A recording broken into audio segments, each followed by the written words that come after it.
Uffa nonna, non riesco a chiamare il papà. Cosa c'è tesoro? Non riesci a chiamare papà con il computer? No, salta sempre la linea.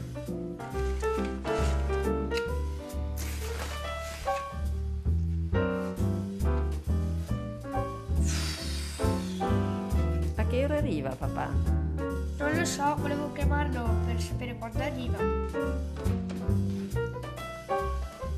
Luca, chiamerai dopo il papà. Vieni a dare la mano alla nonna, per favore. Ok, arrivo. Grazie. Ti ricordi come si fanno gli gnocchi? Sì, sì.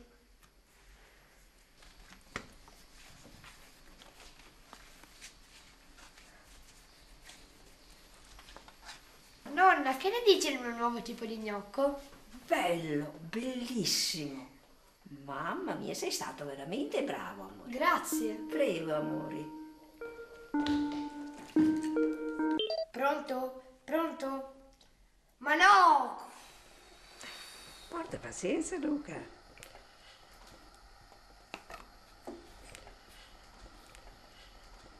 Tesoro mio, ho finito il sale. Te lo vado a prendere io. Grazie, amore.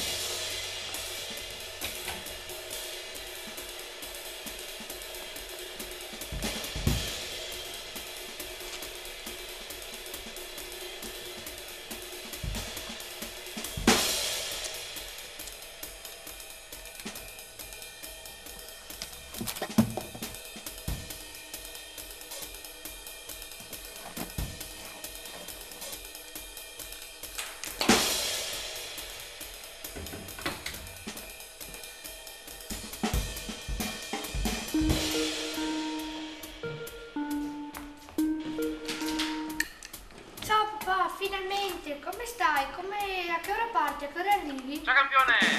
Sono qui all'aeroporto e dovrei tornare verso le 8. Dai, ci vediamo presto. Ciao!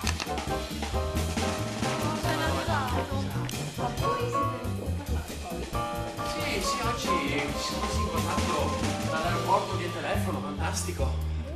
Eccoci qua. Oh, attenzione, un applauso alla nonna sui mitici gnocchi. Un momento di attenzione, prego. E voilà. Ma cos'è? Prendila, papi.